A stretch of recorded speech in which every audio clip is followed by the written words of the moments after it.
audio. Oh la vache, c'est quoi ce délire? Et si on se filmait en pleine action? Qu'est-ce que t'en dis? J'en dis que c'est génial. C'est la meilleure idée de ta vie. Chérie, faut que t'effaces cette vidéo. Oui, je l'effacerai, promis. N'oublie pas, hein. Non, j'oublierai pas. Merde! I've made mistakes in my life, for sure. It was very hurtful. Je ne souhaite pas nous exposer davantage, ma famille et moi, quand tous les coups sont désormais permis. It was devastating for the whole family. Je veux pas gâcher ta fête, tu vas trouver ça bête, même que j'étais sur le net. It's hard because I'll have to live with that for the rest of my life. Je savais qu'à un moment donné, elles allaient sortir ces photos. Ça sort au moment où je suis en compétition et c'est compliqué à vivre parce que pour moi, c'est comme un viol.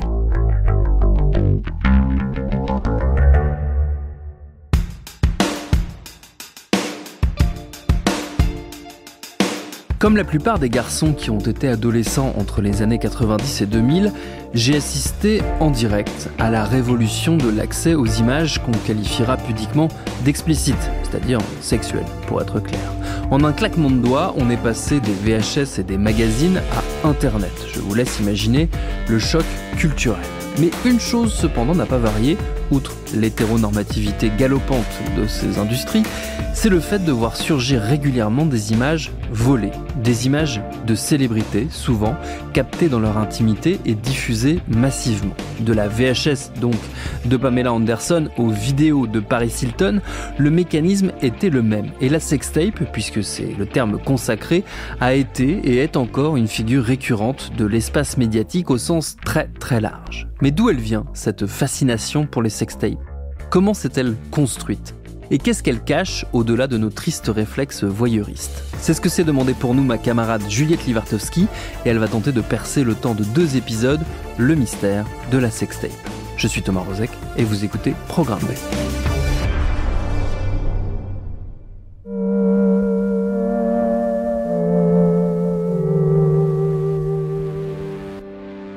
Je me rappelle de ces sextapes et ce que j'en avais immédiatement pensé. Je n'étais jamais du côté des victimes. Je les ai même à peu près toutes jugées, considérant qu'elles s'étaient mises dans cette situation sciemment, et ce pour des raisons diverses, faire le buzz, gagner de l'argent, ou simplement chercher la lumière. Et puis, du temps est passé. Toutes ces victimes, si elles n'ont pas toujours parlé de viol numérique, ont du moins témoigné de leur traumatisme. Pamela Anderson, Paris Hilton, Kim Kardashian, Benjamin Griveaux, Aya Nakamura, Mathieu Valbuena, Gilles Artigue, le premier adjoint au maire de Saint-Étienne. À première vue, pas grand-chose ne les relie. Pourtant, tous ont vécu la même épreuve, voir leur intimité exposée sur Internet sans leur consentement. Très vite, un mot a pris le dessus dans les médias comme dans nos conversations, le revenge porn. Mais cette expression raconte aussi la manière dont on a regardé ces histoires.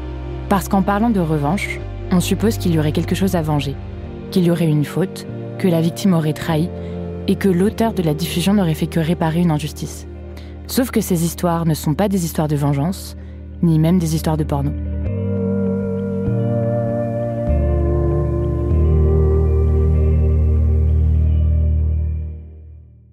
Dans ces affaires, certains ont mené des batailles judiciaires interminables, souvent sans succès, et puis d'autres ont été écrasés par le cyberharcèlement et l'anxiété numérique. C'est la sextape de Kim Kardashian, c'est la sextape de Paris Hilton, c'est pas la sextape du mec de Paris, je sais même pas leur nom. Première peine, ton intimité dévoilée à ton insu, c'est quand même un acte hyper violent. Et deuxième peine, c'est que tu es coupable d'être victime. Les sextapes rendent encore plus célèbres, mais ça veut pas dire que tout le monde ait vu les sextapes en question. On va dire que l'immense majorité des victimes sont des femmes. Elle a été en tête de ligne de plein de choses qu'on analyse aujourd'hui, plus de 30 ans après, avec d'autres yeux, mais en 95, qui était là pour la défendre? L'histoire de la sextape, épisode 1. Avec cette vidéo, la bimbo entre dans l'histoire. Après Alerte à Malibu et quelques apparitions dans des films de seconde zone, Pamela ne compte que sur sa sextape pour entretenir sa notoriété. Cette vidéo a eu un retentissement incroyable, elle a été vendue à des millions d'exemplaires et ça a même permis à Pamela Anderson de se faire une petite fortune. Et je pense que tout était calculé.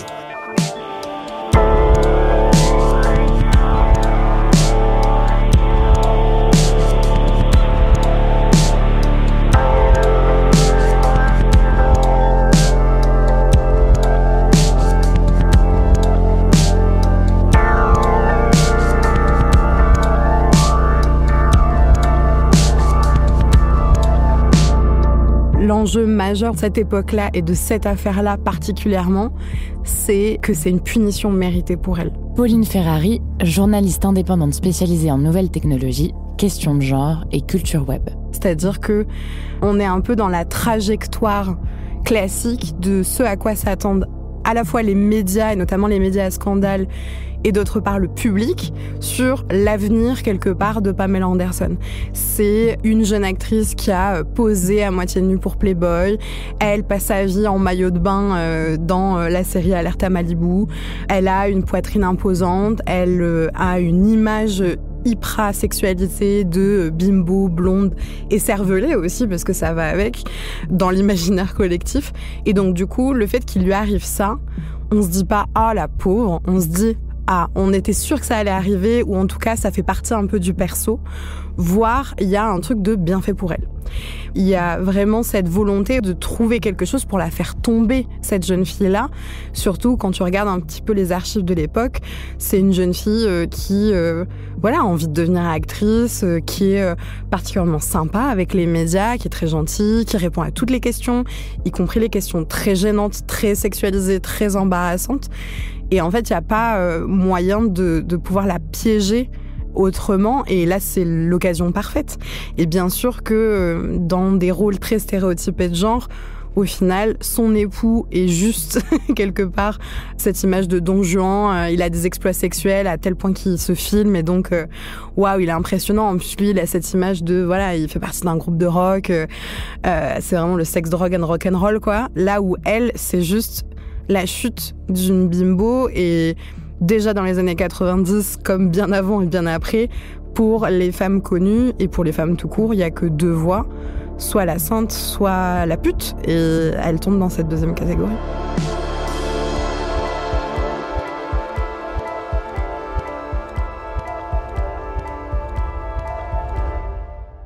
C'est la coupable idéale, on peut même pas dire que c'est la victime idéale, c'est la coupable parfaite parce que c'est de sa faute. Elle aurait jamais dû s'afficher comme ça, elle aurait jamais dû se faire filmer comme ça. Donc c'est intéressant parce que sur les violences sexuelles, c'est Julia Foss qui dit que c'est parmi les seuls types de crimes où les victimes se sentent plus coupables que les coupables. C'est elle qui est mise en avant comme responsable et non pas la personne qui a diffusé la vidéo ou même son conjoint qui aurait pu peut-être inciter à faire cette vidéo. C'est elle la coupable parce qu'elle s'est montrée nue et en train de performer des actes sexuels, quoi. La nouveauté avec la sextape de Pamela Anderson et Tommy Lee, c'est qu'effectivement, c'est diffusé sur Internet. Jamil Daklia, sociologue des médias à l'université Sorbonne Nouvelle. Donc oui, c'est un climat particulier, c'est un tournant. On ne peut pas dire que cette sextape toute seule effectue ce tournant, mais c'est un ensemble, un virage dans les mentalités, on va dire, et dans le rapport à la sexualité mise en scène. People from around the world joined the internet to view the Anderson Lee sex tape, causing a cyber traffic jam on multiple websites. Their most intimate moments took the web by storm. Viewed by millions of strangers. The private affairs are now a public record. The world's most famous sex icon. You know what my favorite part of that video is? Doesn't she have the prettiest vagina? A pussy taking a pounding like that? Image she cheerfully exploits on television. Que ce soit Paris Hilton ou Pamela Anderson, ces personnalités féminines ont été d'une certaine manière déshumanisées. On les a vues comme de simples objets, on a inféré de leur comportement que c'était pour augmenter leur notoriété, parce qu'on sait bien que toute publicité, même mauvaise, est bonne à prendre, et donc c'est comme ça, c'est ce cadrage-là qui s'est imposé immédiatement.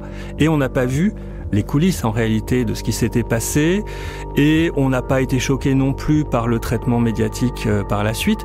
Quand on analyse effectivement, et à l'époque personne n'avait pris la peine d'analyser, on se rend compte que c'est toujours à l'initiative d'hommes, soit dans le couple, soit extérieur au couple, que cette diffusion a été faite, qu'on n'a absolument pas donné la parole aux femmes concernées, et que surtout, immédiatement, il y a eu une forme de slut shaming. C'est tout simplement qu'on considère qu'une femme qui exprime sa sexualité, bon gré ou mal gré, est une salope. Et donc, elle mérite d'être jugée. On la rend responsable. Là où, par exemple, leurs partenaires de sextape, eh bien, ont loué plutôt leur virilité, leur performance, ce qui est quand même incroyable. Et ça, Pamela Anderson l'a beaucoup dit, Paris Hilton aussi. Elle parlait de viol numérique, et je dirais double viol numérique, parce que c'est une trahison de la part du partenaire, mais c'est aussi, après, le jugement porté par des milliers, voire des millions de personnes à travers le monde. Dans le rapport que nous avons à la célébrité, il y a quelque chose de fondamentalement démocratique. C'est ça le message implicite.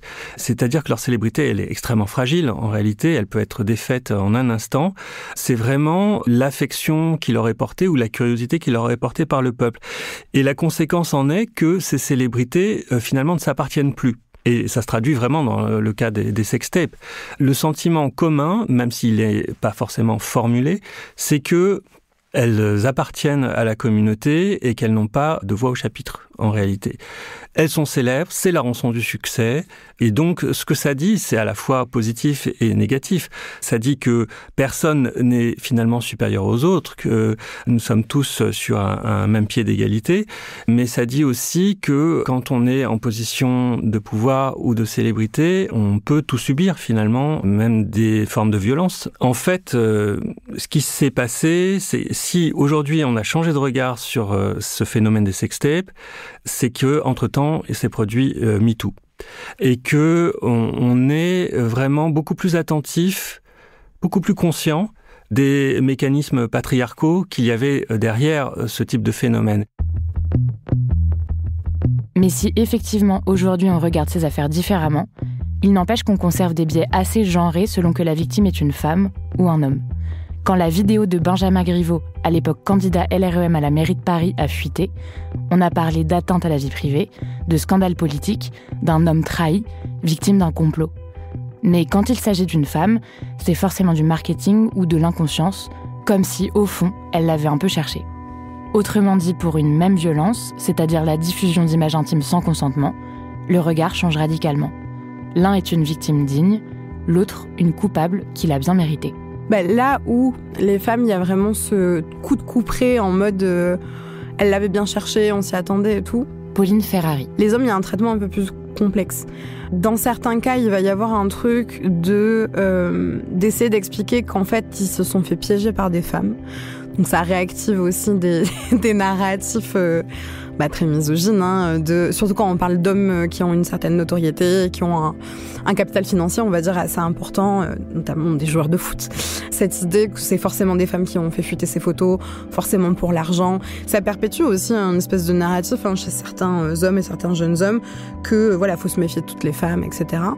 Mais sur les garçons, ce qui se passe, j'ai la sensation, il y a une forme de honte quand même qui est attachée à ça.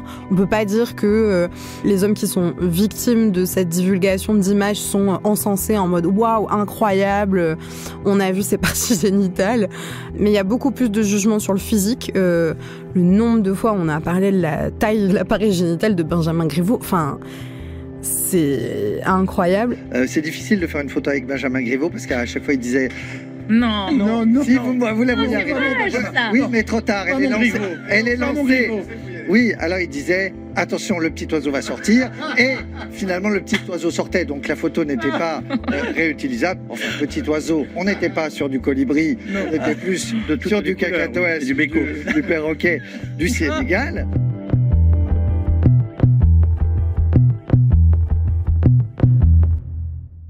Ça a été traité, j'ai la sensation, avec pas beaucoup de sérieux, avec très peu d'égards pour les victimes.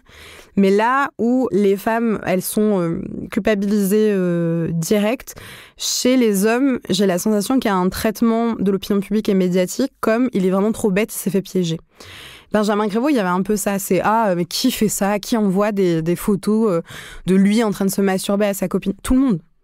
En fait, il y a ça, c'est que ça aurait pu arriver à tout le monde. Et je pense qu'on ne sait pas le nombre de responsables politiques qui ont des nudes dans plein de téléphones. Et parce que c'est un usage de numérique social. C'est normal, en fait. Internet a révolutionné notre rapport à la sexualité. Et parmi ça, il y a le fait de l'utiliser dans un cadre sexuel, romantique, tout ça. Donc en fait, c'est pas très étonnant. Ce qui est étonnant, c'est la manière dont ça a été diffusé, c'est la revendication politique qui est avec. C'est ça qu'il faut analyser, qui est intéressant. Et aussi de reconnaître que Benjamin Griveaux a été victime de ce que dirait la loi de revenge porn. Et ça, il y a très peu de médias qui l'ont souligné. Et la preuve maintenant, c'est quelqu'un qui a disparu en fait de l'espace politique et médiatique parce que ça amène de la honte. Et ce qui ramène à ça, c'est que homme comme femme, il y a cette idée que la sexualité c'est honteux.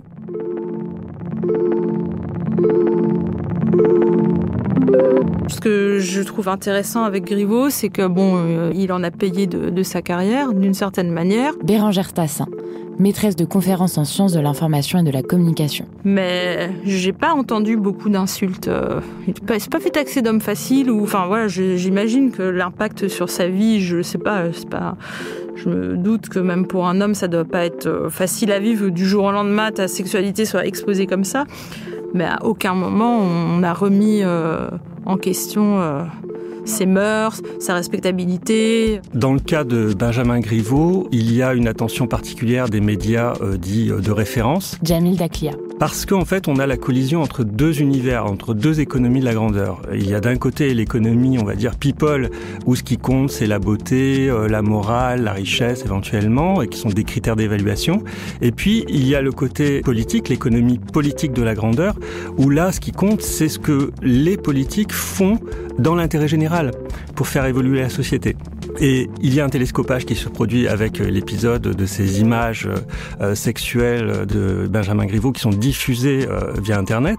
Et à partir de là, les médias dits sérieux se sentent autorisés à en parler, se posent la question de ce que ça peut avoir comme implication dans l'intérêt général, là encore. Dans le cas de Benjamin Griveaux, c'est Piotr Pawlenski, la personne qui a diffusé les photos en question, une capture d'écran en fait, a prétexté que c'était pour dénoncer une forme d'hypocrisie entre les idées professées, les valeurs professées qui étaient celles des valeurs familiales traditionnelles, et puis un comportement qui ne s'inscrit pas véritablement là-dedans. Ça, c'est quelque chose qui est très courant. Mais l'autre problème que je vois, et qui, je pense, a ruiné la carrière politique de Benjamin Griveaux, c'est que quand on est un homme ou une femme politique, on est censé être dans l'action, dans la proposition, dans le sérieux aussi, et que ces images, finalement, d'abord l'objectifient. Ce n'est plus un sujet, il ne peut pas être un sujet politique, et ces représentations-là viennent polluer tout propos, toute action par la suite qui peuvent être les siens. Mais c'est vrai que pourtant on est 5 ans après, Benjamin Griveaux, cette affaire, on ne l'a pas oubliée. Pauline Ferrari. Et c'est des choses qui continuent encore à tourner, c'est devenu un sujet de blague, un sujet de mème. Donc ça montre à quel point ça a eu un impact culturel aussi sur Internet, qui est assez phénoménal, quoi. Et c'est bien ce qu'on a tous pensé un jour. Mais pourquoi ces célébrités ont-elles accepté de se filmer ? Pourquoi elles ont envoyé ces photos ? Elles auraient dû se douter que ça pouvait fuiter. Le problème, c'est donc le contenu, et pas la trahison, ni la violence, ni la diffusion sans consentement. S'opère alors un schéma qu'on connaît trop bien dans le cadre des violences sexistes et sexuelles. La honte et la faute reviennent à la victime, justifiant l'humiliation publique, histoire que ça leur serve de leçon. Sauf que dans le cas des sextapes, la douleur est imprescriptible, puisque sur Internet, ces images ne disparaissent pas, elles restent, elles circulent et peuvent se copier à l'infini. En fait, elles sont indélébiles.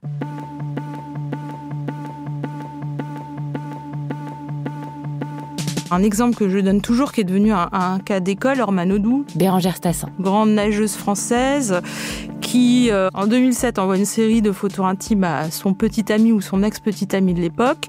Et même chose, c'est vraiment comment une nageuse de talent peut-elle envoyer des photos de la sorte. Dans une autobiographie, elle dit finalement j'étais en train de charger le flingue, peut-être pas comme ça, mais avec lequel il allait m'abattre.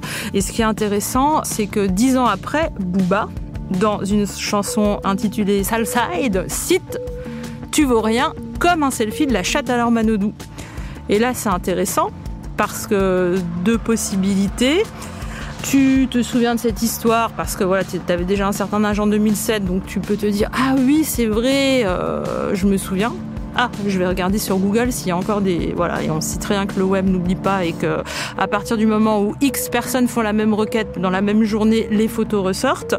Ou des personnes qui peuvent se dire, mais c'est quoi cette histoire ? C'est qui l'Armadodou ? Les photos ressortent. Booba, invité par le grand Cyril Hanouna sur une chaîne qu'on citera pas, lui dit, donc Cyril Hanouna lui dit, mais tu te rends compte qu'avec ta chanson, tu as fait ressortir les photos. Première réponse de Booba. Ça, c'est une vanne, c'est pas méchant. C'est une vanne, c'est ça. Réponse classique que les adolescents peuvent faire aussi, c'est pour rire, c'est pas bien méchant. Donc Hanouna continue. Deuxième réponse, et là, tout est dit. Qu'elle a sa chatte sur Internet, faut qu'elle assume, c'est tout. Voilà. C'est vrai que vu comme ça...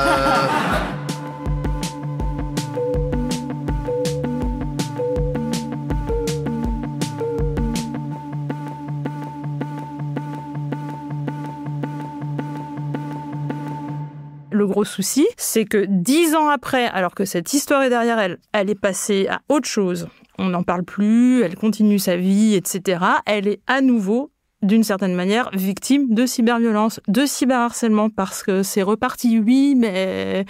C'est une fille facile, elle n'avait pas besoin de faire ça, qu'elle se plaigne pas si les photos sont encore là. Et ça, pour définir le cyberharcèlement, c'est intéressant parce qu'on dit que le harcèlement, ce sont des violences répétées. En contexte numérique, ça peut être parfois juste une cyberviolence une fois par une personne, mais dès lors en fait que c'est publié en ligne, c'est traçable. Le cyberharcèlement, il émane aussi du fait que les contenus numériques ne s'effacent jamais. C'est la plus grosse crainte des victimes en fait, et c'est la plus grande angoisse, et c'est pour ça qu'en fait elles dormiront jamais sereinement. Émilie Graal, autrice du documentaire Ennemi intime, et réalisatrice. Les photos et les vidéos sont toujours là. Donc en fait, c'est... Ouais, c'est ça, c'est cette... C'est à vie. C'est à vie. Et c'est vertigineux pour les victimes. La suite au prochain épisode.